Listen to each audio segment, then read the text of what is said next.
So sometimes mental health can feel like a domino effect of things, and it really truly is. When you think about anxiety, the whole world has anxiety, right? We have anxiety for different reasons, but anxiety can bleed into your thoughts, right? Because that's what it is. It's all of these irrational and negative self-talk that really does feed into your insecurity.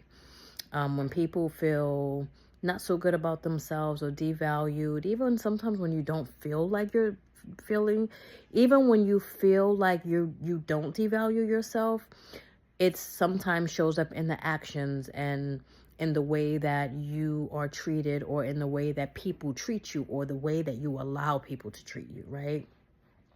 So thoughts um feed into our insecurities, and that's really what it does. It feeds into our low self-esteem. It feeds into, it's like confirming, like, oh well, you're never going to get that job, or you'll never be able to finish that class or that school or whatever. Your thoughts is negative thoughts, right? But they're not really your true thoughts. They're feeding into your insecurities. So when you raise your self-esteem, then your thoughts dissipate. Those negative thoughts will dissipate. So it's constantly pouring into that love for yourself, and understanding that thoughts are not always your true thoughts. It's understanding that you can see the thoughts going by, but you don't have to always entertain them. We have a million gazillion thoughts a day.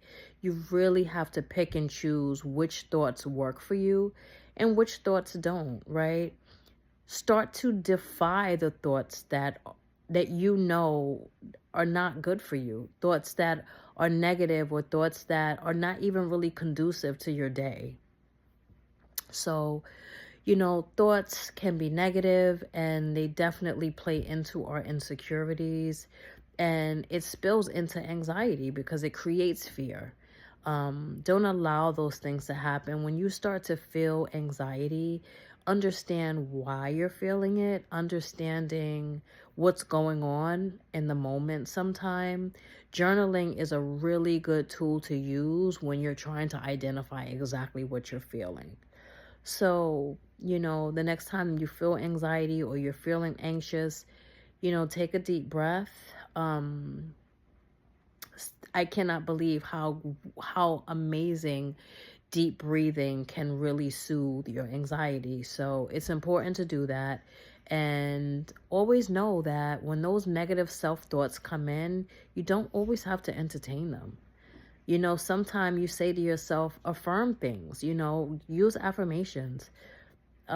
Yes, I can pass that exam, or yes, I can apply for that job and get that job, or you know what I mean? Like, it's constantly defying those thoughts that are super negative and not conducive for your mental health or your well-being.